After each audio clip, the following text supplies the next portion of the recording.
Research جو آج تک کی ہے اس میں محمد صلی اللہ علیہ وآلہ وسلم کی ذات اقدس ایک ایسا نیوکلس ہے جس پہ تمام امت اکٹھی ہے۔ جب بھی آپ صلی اللہ علیہ وسلم کی شان میں گستاخی ہو تو یہ پوری امت اکٹھی ہوتی ہے اور آئندہ بھی ہوتی رہے گی، یہ کافروں کو بھی پتا ہے۔ لیکن جو بات اشفاق صاحب نے کی، بدر صاحب نے، کہ یہ وہ کفار اور طاغوت یہ ہمارے ایمان کو گائے بگائے چیک کرتے ہیں کہ یہ اس پہ کتنا ری ایکشن دیتے ہیں۔ میرے ایمان کا تقاضا کیا ہے؟ میں سیرت سے دو واقعات آپ کے سامنے رکھوں گا کہ نبی مہربان صلی اللہ علیہ وسلم مسجد سے باہر نکل رہے ہیں اور حضرت عمر فاروق رضی اللہ تعالیٰ عنہ فرماتے ہیں کہ میرے کندھوں پہ ایک ہاتھ رکھا تو اس ہاتھ کی ٹھنڈک میں آج بھی محسوس کرتا ہوں۔ تو آپ نے مجھ سے پوچھا کہ تمہیں مجھ سے کتنی محبت ہے؟ تو میں نے کہا یا رسول اللہ صلی اللہ علیہ وسلم اپنے ماں باپ اور اپنے بچوں سے بڑھ کر۔ تو نبی پاک صلی اللہ علیہ وسلم نے فرمایا اے عمر تیرا ایمان مکمل نہیں ہے، جب تک تو اپنی ذات سے بڑھ کر مجھ سے محبت نہیں کرے گا۔ تو حضرت عمر فرماتے ہیں کہ میں نے کہا یا رسول اللہ صلی اللہ علیہ وسلم آج میں اس کا اعلان کرتا ہوں کہ مجھے اپنی ذات سے بڑھ کر آپ سے محبت ہے۔ تو آپ نے فرمایا تیرا ایمان مکمل ہے۔ جو بات نعمان احمد بٹ صاحب نے کی اس کو میں ایک طریق سے واقعے سے بیان کر کے اس کو کنکلوڈ کرنے کی کوشش کروں گا کہ جنگ موتا کا معاملہ ہے اور نبی مہربان صلی اللہ علیہ وسلم رخصت کر رہے ہیں اور یہ اعلان کرتے ہیں کہ یہ علم جو ہے، یہ جھنڈا جو ہے، یہ زید بن حارثہ رضی اللہ تعالیٰ عنہ کے ہاتھ میں ہوگا، اس کے بعد حضرت جعفر رضی اللہ تعالیٰ عنہ کے ہاتھ میں ہوگا، اور اس کے بعد عبداللہ بن رواحہ رضی اللہ تعالیٰ عنہ کے ہاتھ میں ہوگا، اور اس کے بعد تم جس کو چاہے اس کو تھما دینا۔ لشکر تیار ہے، صبح سحری کے وقت بعد نماز فجر وہ نکل جاتا ہے، اور جب جمعے کو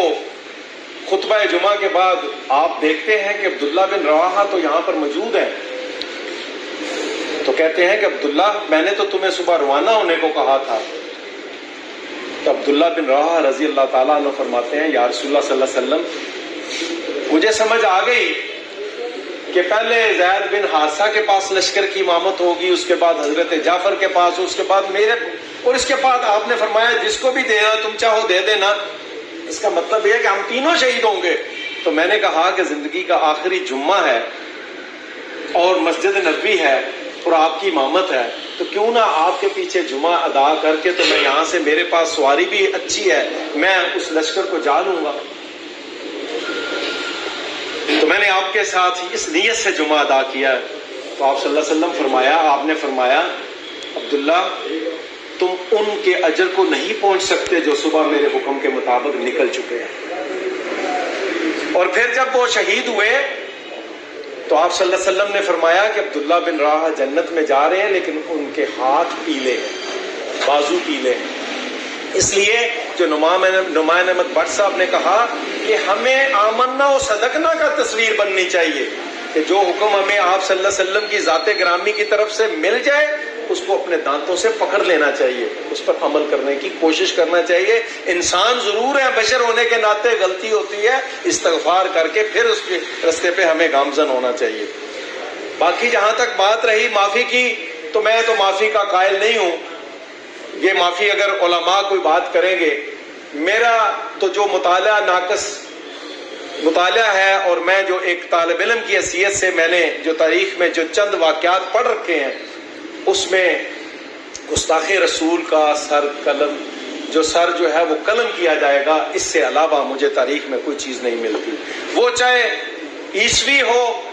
وہ چاہے نصرانی ہو، وہ چاہے امت مسلمہ ہو، تمام امتوں کو یہی حکم دیا گیا تھا کہ وہ اپنے نبی کی شان میں گستاخی، اور ہر نبی کی شان میں گستاخی آج بھی اس کی سزا سزائے موت ہے۔ میں دو باتیں صرف بیان کروں گا کہ ابی بن خلف کا سب سے پہلے سر قلم 3 ہجری میں آپ صلی اللہ علیہ وسلم نے اپنے ہاتھ سے کیا تھا، وہ سب و شتم کرتا تھا۔ اور دوسرا، اس کے بعد 3 ہجری میں ہی بشر منافق کا حضرت عمر فاروق رضی اللہ تعالیٰ انہوں نے سر قلم کیا تھا۔ اور اسی طرح آگے چلتے جائیں، میں ایک واقعہ، اس میں کئی سبق موجود ہیں، میں وہ بیان کر کے اپنی بات کو کنکلوڈ کروں گا کہ آپ صلی اللہ علیہ وسلم نے فرمایا کہ کون ہے جو کعب بن اشرف کا سر قلم کر کے لائے اور میری آنکھوں کو ٹھنڈک پہنچائے۔ وہ بہت بڑا جگیردار تھا، حویلی میں رہتا تھا، قابو آنے والا نہیں تھا۔ تو ابو نائلہ کنیت ہے، اور محمد بن مسلمہ رضی اللہ تعالیٰ انہوں نے ان کے بھتیجے، اور اس کعب بن اشرف کے بھتیجے انہوں نے کہا یا رسول اللہ صلی اللہ علیہ وسلم مجھے حکم دیں میں جا کے یہ کام کروں، لیکن میں ایک اجازت چاہوں گا۔ آپ نے پوچھا کیا؟ اس نے کہا کہ مجھے جھوٹ بولنے کی اجازت دی جائے۔ تو آپ نے کہا کہ تمہیں جھوٹ بولنے کی اجازت ہے، تو اس کو باہر بلانے کے لیے میں اس کو باہر سے جب باہر بلاؤں گا تو میں جھوٹ بول کے بلاؤں گا۔ آپ نے اس کو جھوٹ بولنے کی اجازت مرحمت فرمائی، اور اس نے پھر اس کا اسی رات سر قلم کیا اور لا کے آپ کے قدموں میں پیش کیا۔ اور پھر فتح مکہ کے موقع پر آپ نے فرمایا کہ جو جتنے سب کو معافی دی، کسی سے بدلہ نہیں لیا، لیکن جو سب و شتم کرتے تھے، جو آپ کی ذات اقدس پر اشعار جو ہے وہ ملعون جو پیش کرتے تھے، ان کے بارے میں کہا کہ یہ کعبے کے غلاف میں بھی چھپے ہوں، کعبے کی ایک حرمت ہے، لیکن ان کے بارے میں کہا کہ کعبے کے غلاف میں بھی چھپے ہوں تو ان کو قتل کیا جائے، اور ایسا کیا گیا۔ اس لیے جو بھی معلوم ہوگا وہ اس کا سر جو ہے وہ تن سے جدا ہوگا۔ آخر میں یہ چاہوں گا بتانا کہ میرے بھائی نقوی سے شفقت نقوی صاحب نے یہ فرمایا کہ جو ملعون ہیں انہوں نے کہا کہ میں نے یہ مسلمانوں کے کتاب سے لیا ہے تو یہ اس کو ہمیں درست کر لینا چاہیے۔ کسی مسلمان کی کتاب میں وہ کچھ نہیں لکھا، اگر وہ لکھا ہوتا تو وہ بھی زندہ نہ ہوتے، کہ جو وہ کچھ کہہ کے یہاں سے بھاگ گئے اور مسلمانوں کے معاشرے میں دوبارہ نہیں آئے۔ میں اس گجرات کی بات کرتا ہوں، میں بھی منتظر ہوں کہ جس نے اللہ اور اس کے رسول صلی اللہ علیہ وسلم اور باقی رسولوں کی شان میں گستاخی کی، وہ اس کتاب دے کے پرنٹ ہونے کے سے پہلے یہاں سے بھاگ گیا، وہ گجرات واپس نہیں آیا۔ جب واپس آئے گا تو اس کا سر جو ہے اس کے تن پر نہیں رہے گا انشاءاللہ۔ اس لیے ان لوگوں نے جو کچھ لکھا ہے وہ اسلامی کتب سے نہیں لکھا، انہوں نے جو مغلظات بکی ہیں وہ انہوں نے اپنے گندے ذہنوں سے بکی ہیں۔ باقی میں اس پہ تمام شرکاء کا مشکور ہوں کہ جنہوں نے اس گرمی میں اپنے پیارے حبیب صلی اللہ علیہ وسلم کے ساتھ محبت کا اظہار کرتے ہوئے یہاں پہ جو ہے وہ یکسوئی کے ساتھ اپنے خیالات کا اظہار کیا بھی اور سنا بھی۔ میں تو یہ کہوں گا کہ فقط خاک ہوں مگر نام محمد سے نسبت میری، یہی ایک رشتہ ہے جو میری اوقات بڑھا دیتا ہے۔ میں اس کے ساتھ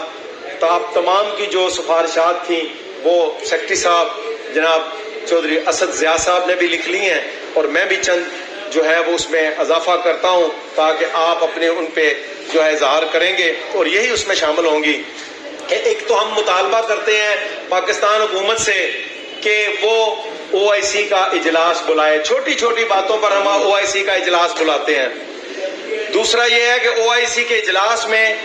مصنوعات کا بائیکاٹ تو ہے ہی ہے، یہ تو ایک کمزور ترین درجہ ہے، لیکن سفارتی تجارتی جو ہے وہ بھی ان کو بھی منقطع کیا جائے، اور یہ مسلمان ملک آپس کی رنجشوں پر فضائی دودھ کی پابندی لگاتے ہیں، انڈیا پر فضائی دودھ کی پابندی نبی مہربان صلی اللہ علیہ وسلم پر کی بنا گستاخی پر لگائی جائے۔ اس ایشو کو UN میں اٹھایا جائے اور OIC کے ذریعے سے اٹھایا جائے۔ 57 اسلامی ممالک جو کمزوری کا باعث بن رہے ہیں ان کو ہم کہتے ہیں کہ غیرت کا مظاہرہ کیا جائے کہ 57 اسلامی ملک 2 ارب کے قریب مسلمان 60% دنیا کے وسائل اور دنیا کی بہت بڑی افواج اور ایٹمی طاقت ہونے کے باوجود آج ہم ذلیل و رسوا ہو رہے ہیں. ہمیں اس کا واحد حل جو ہے کہ اپنے اپنے ملکوں میں اللہ کا نظام رائج کیا جائے. جب اللہ کا نظام رائج ہوگا مجھے آپ کو یہ مذمتی اور یہ جو بھیک مانگنے والی جو ہے یہ اجلاس نہیں کرنے پڑیں گے. ہمیں پھر یہ ہے کہ وہ حکمران کال دیں گے اور ہم لبیک کہیں گے اور انشاءاللہ شاتموں کے سر جو ہے وہ جدا بھی کریں گے. اور اس کے بعد یہ ہے کہ کسی کو ایک مسلمان کی بھی ایک مسلمان عورت کی بھی تضییق کرنے کی جرت نہیں ہوگی انشاءاللہ. تو اس پہ میں یہ کہتا ہوں کہ 57 اسلامی ممالک ان ساری چیزوں کا بائیکاٹ کریں. انڈین ویب سائٹ کا جو میں اور آپ کر سکتے ہیں, انڈین مصنوعات کا اور ویب سائٹس کا اور ان کی چیزوں کو کلک کرنے کا جو آج سے ہم بین کر دیں. انڈیا کا وزیر اعظم معافی مانگنے کی بات ہوئی ہے, اس کے معافی سے کم کوئی نہیں ہوگا, لیکن ملونہ کے بارے میں جو مفتی ہمارے فتویٰ دیں گے اسی پر عمل ہوگا. اس پر میں آخر میں خالد صاحب کی طرح میں ان کو سراہنا چاہتا ہوں اور اپنے پاکستان کے مسلمانوں کو جو چھوٹی چھوٹی باتوں پر ایک دوسرے کو قتل کر رہے ہیں, اپنے لیڈروں کی بنیاد پر ایک دوسرے کو قتل کر رہے ہیں, لیکن میں حیران ہوں کہ یہ بات ہمیں عرب سے مل رہی ہے کہ پہلے جو ٹرینڈ شروع ہوا ہے وہ عرب سے شروع ہوا ہے مودی کے خلاف, اور اس ملونہ کے خلاف جو ہے عمان اور باقی عرب دنیا سے یہ ٹرینڈ شروع ہوا ہے. ہمیں سب سے پہلے اس پہ جو ہے وہ احتجاج کرنا چاہیے. میں اسی پہ جو قرارداد آئے گی جس کو آپ نے منظور کیا دوبارہ پراپر لکھ کے اس کو ہم اس بار فورم پہ بھی شیئر کریں گے, اس کو ہم تمام دنیا کے فورمز پہ بھی بھجوائیں گے اور انڈین ایمبیسی کو بھی بھجوائیں گے. 9 تاریخ کو جو ہے وہ جمعے والے دن اسلام آباد میں جو جماعت اسلامی نے مارچ رکھا ہے وہ مارچ انڈین ایمبیسی کی طرف ہم نے رکھا ہے, اس میں بھی جو سا دوست جا سکے ضرور شرکت کریں. وآخر دعوانا الحمدللہ رب العالمین.